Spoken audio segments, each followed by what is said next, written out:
quiero daros las gracias por estar a todos aquí, también a la organización por haber sido tan amables, habernos cedido el espacio. Y bueno, para empezar voy a hablar un poco sobre el origen de esta obra. Yo nací en el año 81, crecí, bueno, en aquella época se produjo la llegada a España del anime, en los años 90, finales de los 80, y yo, que me considero fan de la serie, pues viví aquella época, junto con muchos de vosotros que estaréis aquí, supongo. ¿Y qué ocurre? Que yo, como sabéis, la serie se emitió en Televisión Española y en Telecinco pues durante unos 4 o 5 años, del 90 al 94 aproximadamente, y llegó sin ningún tipo de promoción ni de publicidad. ¿Qué ocurre? Pues que la encargada de comprar los derechos fue Televisión Española. Entonces, yo para elaborar este libro pues he acudido a hemerotecas, he hablado con las empresas que se encargaron de gestionar el merchandising de la serie, de los derechos de emisión de televisión y demás. Y, como digo, cuando en el año 90 llegó la serie a Televisión Española, no hubo ningún tipo de publicidad ni de promoción, salvo la canción del genérico. Como digo, esto fue lo primero que se vio de la serie. Sin ningún tipo de publicidad ni promoción, llegó a Televisión Española la serie, que luego pues causó una revolución en aquellos años por la historia, por la mitología de la serie, por el combate entre los caballeros. ¿Y qué ocurre? Que bueno, Televisión Española, como sabéis, emitió solo los 26 primeros episodios.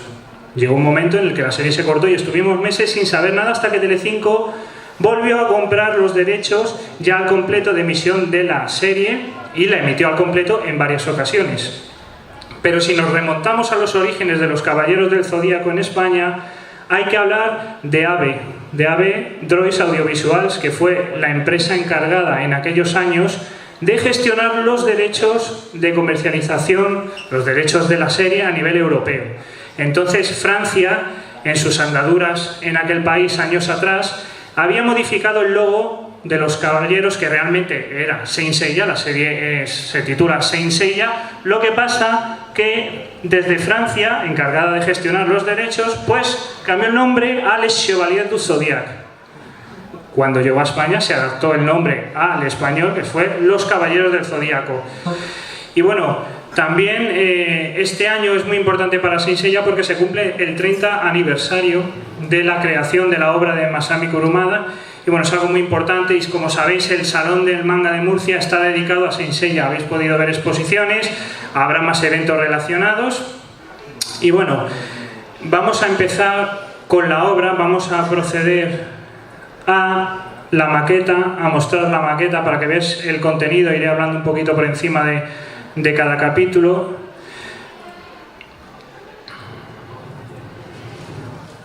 ¿Se ve bien ahí? Sí. Vale. Aquí tenéis la portada de la obra, ¿de acuerdo? Como podéis ver, el logo y, en primer lugar, esta es la portada original de la obra, o sea, original y la que he usado en el libro. En un primer momento iba a usar esta que veis en mi camiseta, esta iba a ser la portada original. ¿Qué ocurre? Que no usé esto como portada por el tema de derechos de autor. Yo siempre he estado muy concienciado con el tema de derechos de autor. Como sabéis, pues esto, Los Caballeros del Zodíaco es una marca registrada, tiene una propiedad, propiedad intelectual, y para hacer las cosas bien, en mi caso, para poder editar una obra dedicada a los caballeros, pues yo en un principio me preocupé mucho de saber qué podía usar y qué no, conforme con la ley española de propiedad intelectual. ¿Qué es lo que hice? Contraté los servicios de un despacho de abogados que me asesoró para poder elaborar un libro en lo que podía usar y no podía usar en la obra. Entonces, lo primero que me dijeron es que esta imagen pues no la podía usar por el tema de derechos. Entonces lo que hice fue, pues, en honor a cada uno de los 5 caballeros de bronce protagonistas, creé ilustraciones de cero, pues como podéis ver, de la figura de Pegaso, del cisne, del dragón, del Fénix y de Andrómeda. Así surgió la portada de la obra, pues cada figura con el color característico de cada caballero, y el logo, pues bueno, también lo tuve que cambiar y lo adapté, hice una especie, bueno, usando los colores de la obra, al que podéis ver ahí los caballeros del Zodiaco y luego el título en la España de los años 90 y el periodo en el que está comprendido esa obra. Así fue como nació la portada del libro. ¿Qué ocurre? Que además, ya que estamos hablando de la portada, yo en un primer momento pues quise dotar al libro, que tenéis aquí, de las más altas calidades.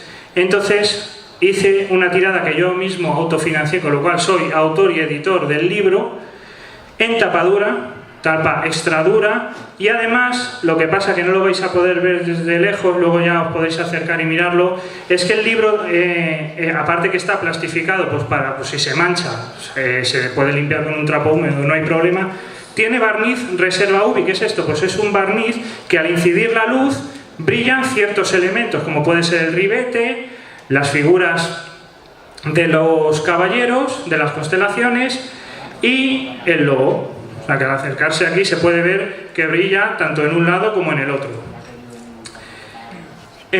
La idea original de crear este libro no fue en sí mismo una idea de hacer un libro, sino fue como un trabajo, un reto propio. Quería pues documentarme en lo que fue aquella época, porque aunque yo la viví, pues fue algo que no en todas las ciudades se pudo disponer del mismo merchandising. Los recuerdos que tenía ya eran vagos, porque yo tenía aproximadamente unos 9 años cuando, como muchos de vosotros de aquí seguramente, más o menos esta edad. Y entonces yo quería pues documentarme como un reto, por llamarlo así, personal. Lo que pasa es que, como bien sabréis, en internet no hay mucha información de la primera etapa de la serie en España. Hay muchísima información, sobre todo del origen en Japón, en Francia también, porque allí la serie también fue un verdadero fenómeno mucho más importante que aquí en España.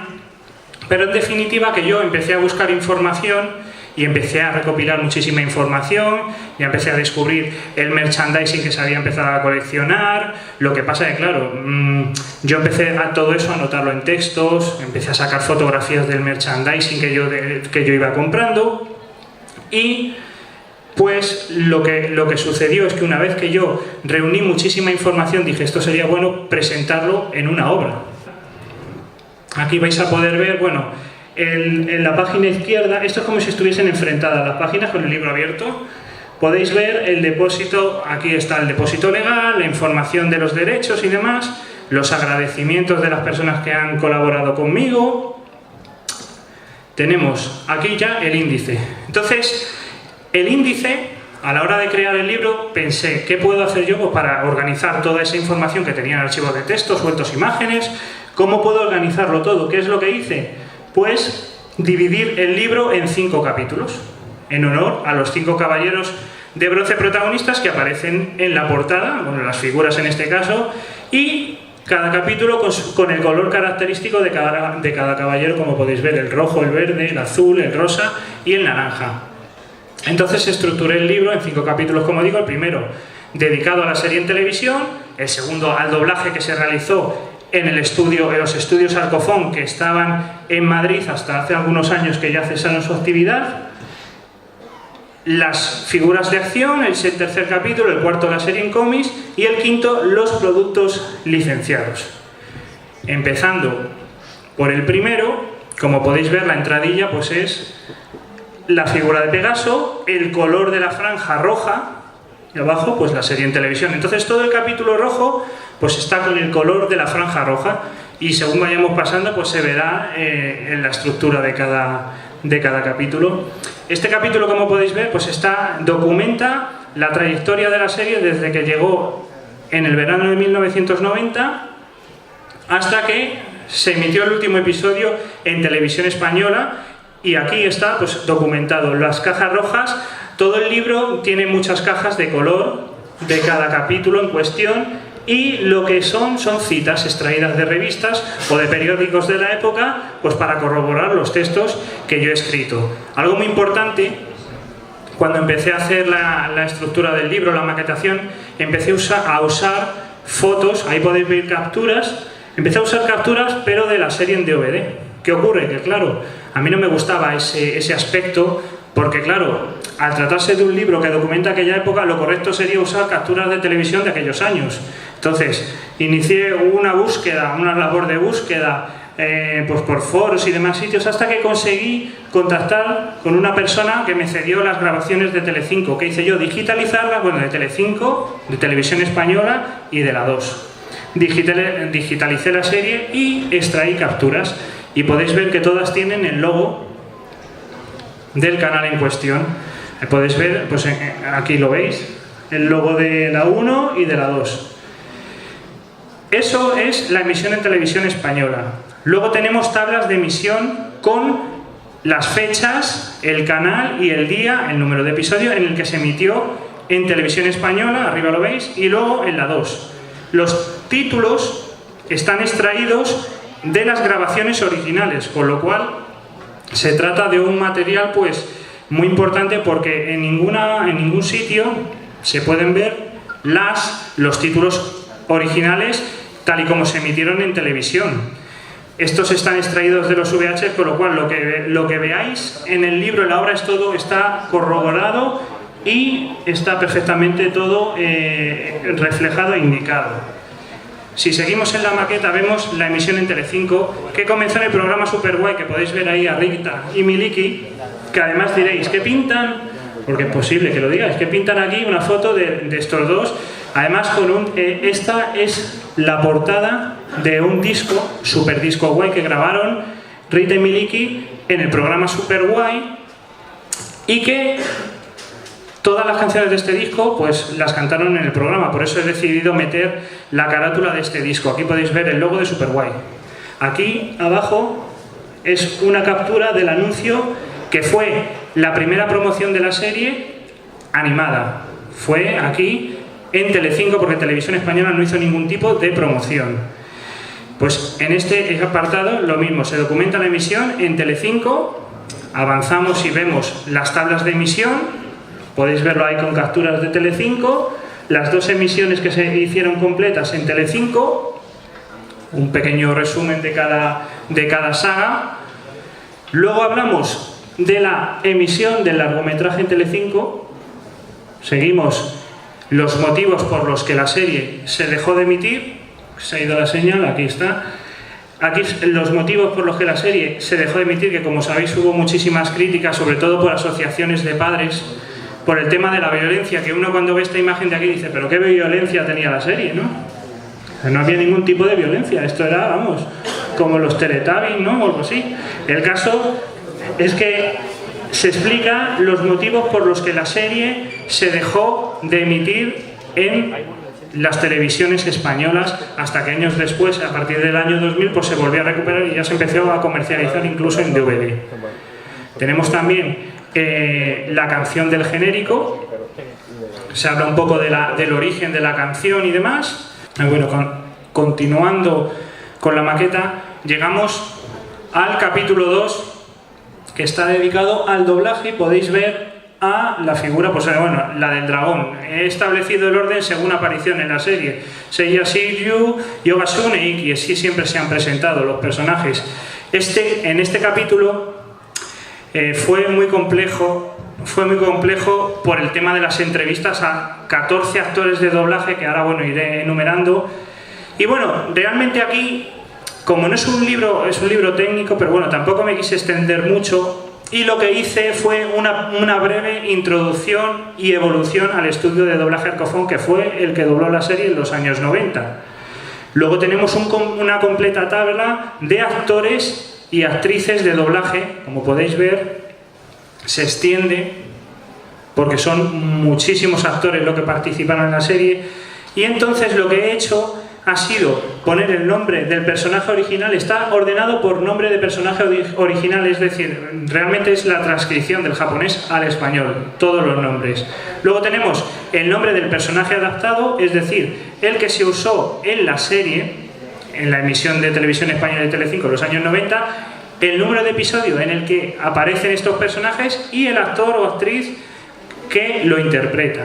Así se extiende hasta que llegamos al apartado más importante para mí y del que más orgulloso estoy, porque a lo largo de 14 entrevistas, pues los actores de doblaje comentan lo que fue su experiencia, el impacto que tuvo en aquella época, el que tiene ahora. Bueno, un poco a lo largo de unas preguntas, pues que dan un poco de opinión de cada actor de doblaje al fan sobre lo que significa para ellos la serie y lo que supuso en aquellos años.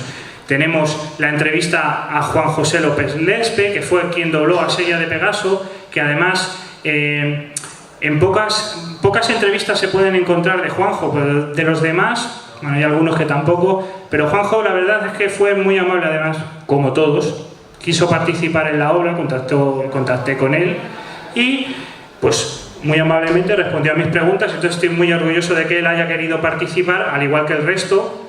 Fue un trabajo que me llevó aproximadamente un año poder contactar con todos los actores y actrices del doblaje, porque localizar sus teléfonos, poder quedar con ellos, hacerles una entrevista por teléfono, supuso también que el libro se retrasase directamente debido a las entrevistas, porque hubo algunas que tardé mucho en poder tenerlas terminadas para incluirlas al libro.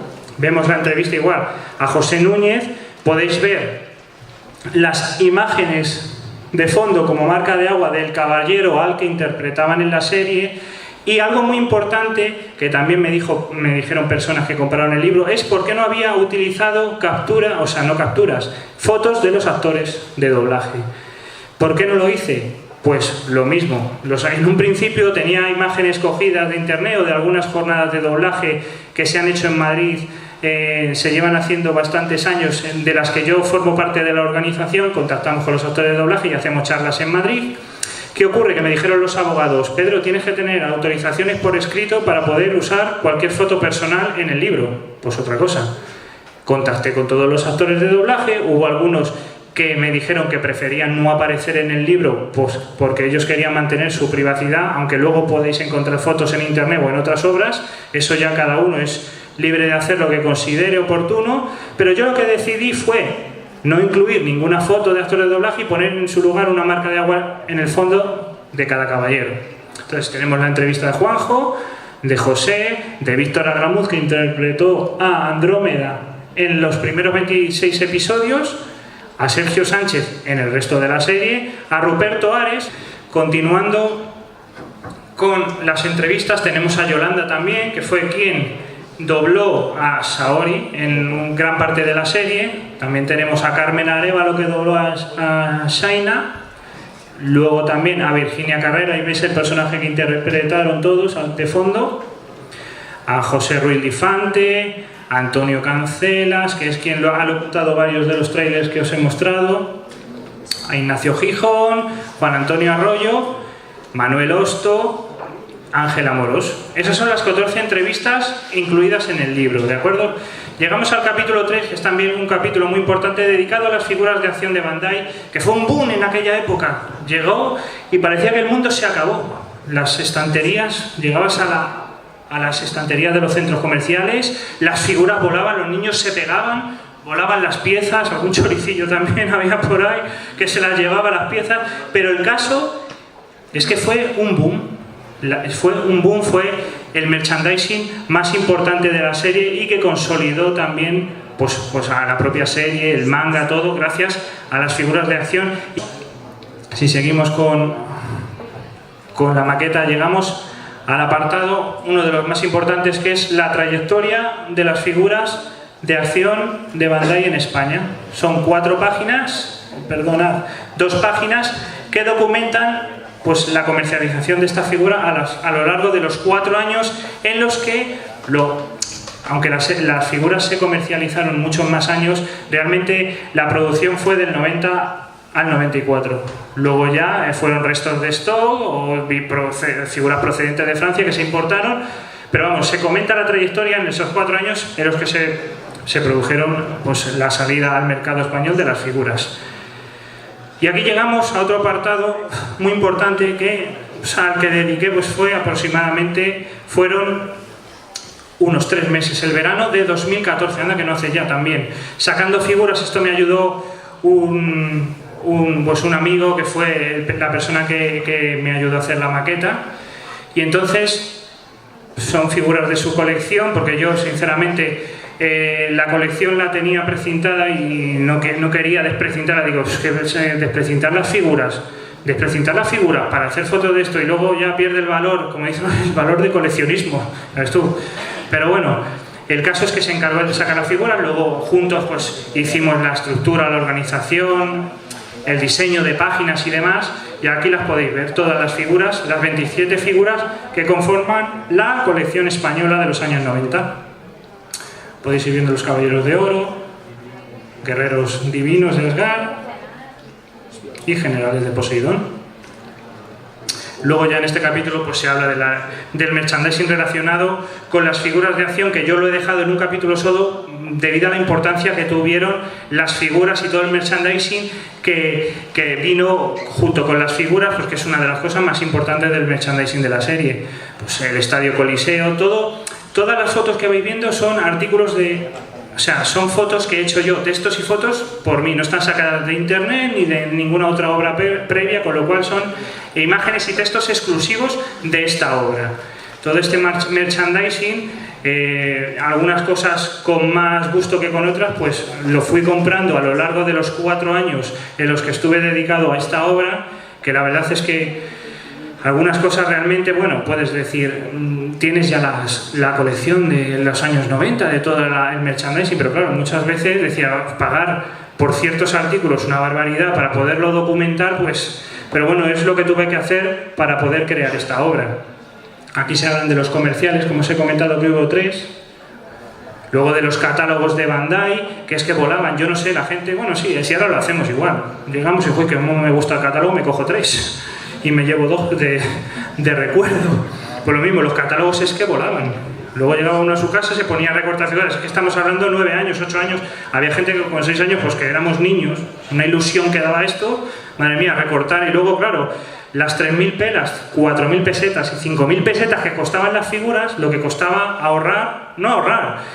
rogar a los padres para que le comprase a uno estas figuras. Luego ya con los años todavía cuestan más, pero bueno, en definitiva que era una tarea titánica poderse hacer con esta colección en aquellos años, y luego cuando no, uno se la compraba los padres con mucho cariño, lo precintaba en Reyes, luego llegaba tu hermano, se ponía a lanzar las figuras de un lado para otro o contra la pared, y al final pues las que se conservan de aquellos años están hechas polvo, muchas de estas figuras.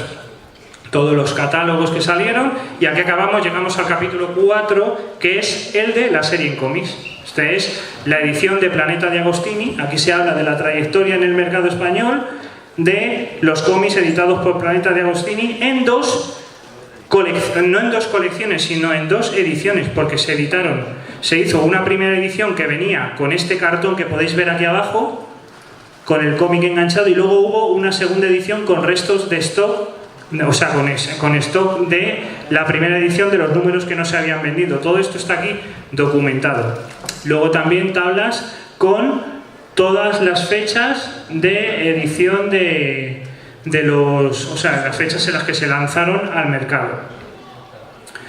Llegamos ya al 5º y último capítulo, que son los productos licenciados. Aquí he metido el merchandising que se comercializó de manera oficial en España. No se han metido artículos no oficiales, pues porque el libro pues pretende dar una vista al fan de lo que fue todo el producto oficial que llegó a España en los años 90. Pues tenemos los cromos de los pastelitos Pan Rico, los álbumes de chicles de Jake S.A., que la empresa Jake, esto es muy curioso porque lo venía antes hablando, digo, lo voy a comentar. Pasando yo por Molina de Segura, que está cerquita de aquí, claro, llego y veo Molina de Segura, y diciendo, pero bueno, ¿esto de qué me suena a mí? Venía con mi pareja en el coche y digo, esto es que me suena de algo, aquí vive alguien, Molina de Segura, me suena un montón. ¿Qué ocurre? Que al final hablando con un amigo esta tarde, claro, me lo ha dicho, me dice, Pedro, no, es que Molina de Segura, efectivamente, que lo documenté yo y por eso me sonaba el nombre, fue la empresa que comercializó los chicles de papel gum. Curiosamente, que está aquí muy cerquita y está, sigue la nave en activo, Molina de Segura, y era por esto, es una cosa, uno documenta un libro y luego no se acuerda de las propias cosas que cuenta. Pero bueno, tenemos los álbumes de Aston, que este álbum es muy curioso porque ¿quiénes de aquí compraron este álbum en los años 90? Algunos, sí, vamos, los que estamos, y muchos más que no levantéis la mano, sois timidillos. Pero bueno, el caso es que este álbum fue una de las primeras cosas del merchandising que se presentó, pues nadie sabía lo que era cuando salió a la venta. Se presentaban a los caballeros, se veían caballeros de oro que no sabíamos ni quiénes eran. Aquí caballeros con las armaduras que denominadas V2 a partir de la saga de Asgard, porque es que este artículo salió en España cuando la serie no había superado el episodio 26, con lo cual todo el contenido era inédito para la gente española que compró este álbum. Entonces la gente pues sí empezó a coleccionar y son caballeros, se reconocían, aunque había algunas imágenes, por no decir todas las imágenes interiores que no eran de carácter oficial, dibujadas, pues hay algunas que por niños seguramente estarían dibujadas, porque realmente es un dibujo horrendo, pero bueno, que permanece luego en el recuerdo. Esto todo, la gente que vive aquella época, pues es bonito verlo, pues porque recuerdan cosas pasadas, una época pues muy bonita en la infancia, que por desgracia se pasa, y bueno, pero para eso está el recuerdo, y este libro en concreto, para eso está, para recordar todos aquellos años. Si seguimos, podemos ver figuras de plástico de Comanche, las figuras de los fosquitos de Nutrexpa. Eso es una de las cosas más, yo creo que más desconocidas del merchandising español, las figuras de los fosquitos, esas que estaban en los bollos de chocolate, que muchas veces tenías que chupar ahí, te tirabas diciendo, madre mía, me estoy comiendo el plástico, me estoy metiendo para el cuerpo lo que no está escrito. Pero bueno, se supone que era esto un poco, claro, que se podía chupar sin miedo a intoxicarse. Aquí estamos, yo por lo menos me inflé a chupar las figuritas estas. Bueno, seguimos, tenemos el disco de vinilo, que aquí voy a hacer otro inciso, porque este disco fue lo que hizo que yo me interesase por la documentación, porque recordaba el casete que podéis ver aquí, bueno, en el siguiente artículo del merchandising, yo recordaba este casete, que por desgracia mis padres pues no me lo compraron en aquella época, y claro, como tampoco hay mucha información, bueno, ahora empieza a haber información, pero hace unos años no encontraba ningún tipo de información de los años 90, de los caballeros. Curioso, se encuentran cosas de Japón, pero no se documenta lo que uno ha vivido en España. Entonces, buscando información de este vinilo, descubrí una web, que no sé si la conoceréis ya, pero dejó de funcionar hace ya algunos años, que se llamaba Saint Seiya Vintage. Entonces, en esa web yo encontré un reportaje de este vinilo y fue lo que me animó a unirme a esa web y continuar el trabajo de documentación hasta que cesó la actividad. Yo todo el material que había recopilado, pues fue cuando ya empecé a intentar pensar en cómo adaptarlo para un libro, y fue como nació la obra. Entonces podéis seguir viendo el juego de mesa de Faromir, vamos, todo el merchandising que se vendió de manera oficial. El segundo álbum de los chicles, supongo que muchos de los que estáis aquí os acordáis. Luego los disfraces, que curiosamente el disfraz incluye una espada que no sé realmente esta espada de dónde sí, de He-Man, pero ¿por qué la metieron ahí, por Dios? Una espada. Decía, joder, yo no he visto esa espada, ¿dónde está esa espada? En la serie no aparece, el caso ahí la careta, las mallas, es que ahora uno lo ve, pero que alguien se disfrazase de pequeño con esto. No, bueno, yo no llegué a disfrazarme porque realmente ese artículo lo descubrí años después con la documentación. Yo esto no lo llegué a tener porque mucho del merchandising se vendía en grandes cantidades en Toys R Us, porque por aquellos años fue cuando abrió la cadena Toys R Us, que yo recuerdo que no sé en qué Navidad fue, 90 y muchos pudo ser, o 95, no recuerdo, pero es que las colas que se montaban para entrar impresionantes. Esa cadena fue la que comercializó casi todo el merchandising de los caballeros en aquellos años. Seguimos con el segundo álbum de Panini. Lo mismo, las imágenes interiores son increíbles también, de carácter no oficial, aunque los cromos sí que eran, lógicamente, capturas de la serie de televisión. Aquí podéis ver los envoltorios, la caja en la que venían contenidos los 50 sobres, en definitiva, muchísima información que no se puede encontrar en ningún otro sitio. Tenemos también el VHS de La leyenda de los Santos Escarlatas, que cuando la película se emitió en Telecinco en los años 90, no tuvo el nombre de La leyenda de los Santos Escarlatas, se tituló Los Caballeros del Zodíaco. Este título lo dio luego, posteriormente, Manga Films. Esta película la pude alquilar yo en el videoclub 40 veces fácilmente. Y no me quedo corto, se hizo de oro. Voy a contar otra anécdota muy rápidamente. Yo estaba con un amigo, pues sería el año 90 y... no sé qué año podía ser, aproximadamente, en el 96, por ahí. Entré a un videoclub y vi esta película. ¿Qué pasa? Que tampoco sabía, no sabía lo que era. Claro, veías aquí una captura de la televisión y decías, ¿qué es? La serie en vídeo, mirabas detrás y no entendías tampoco muy bien de qué trataba. Yo la alquilé pensando que era algún episodio de la serie. Dijo, ostras, ¿algún episodio? Pues esto es la pera, vamos, esto lo cojo yo. Me la vi 40 veces, la devolví, le dije al hombre, véndamela, por favor. No me la quiso vender, la volví a alquilar, le rogaba, le lloraba, yo ahí ya era mayorcito, ¿eh? Pero bueno, el caso es que al final el tío me la vendió después de haberme la alquilado 20 veces. O sea, de vergüenza, se hizo de oro el tío conmigo. Estaba en las navidades comiendo caviar. O sea, una cosa espectacular. El caso es que ya me la compré, luego posteriormente se volvió a reeditar. La volvió a reeditar Manga Films cuando salieron las siguientes películas, que fue La leyenda de la manzana de oro, La batalla de los dioses y El guerrero de Armagedón.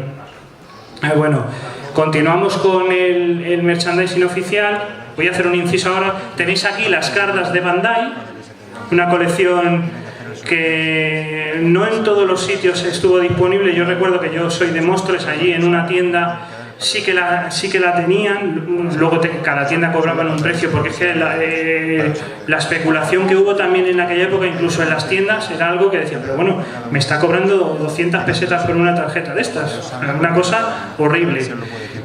Y veis aquí esta revista, Kame Especial, que esta no es un producto oficial, pero yo lo he incluido porque fue la revista que mejor documentó Saint Seiya. Ahí ya nos introdujo al nombre de Saint Seiya porque la gente en aquella época que no había salido de Francia o que no tenía medios pues, para acceder a internet, era impensable en aquella época.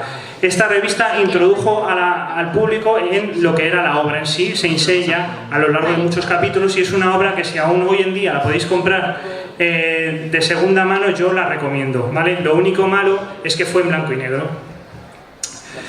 Entonces, seguimos, tenemos La leyenda de la manzana de oro, La batalla de los dioses, y ya el libro termina aquí con la película El guerrero de Armagedón, ¿de acuerdo? Esta película supuso el final de una época comprendida entre los años 1990 y 1998. A partir de aquí la serie desapareció hasta pues, una década después, en la que el canal Buzz, que no sé si lo conocéis aquí, emitió la serie. Entonces, con este artículo se termina la etapa de documentación de la obra y es el fin. Aquí veis la contra y acaba la obra. Entonces, bueno, esto ha sido un poco la presentación del libro, bueno, y recuerdos de aquella época. No sé si habrá alguien que me quiera hacer alguna pregunta o comentar algo, pues si queréis levantéis la mano y os respondo. Si no, no sé si alguien quiere preguntarme algo. ¿No hay nadie? Vale.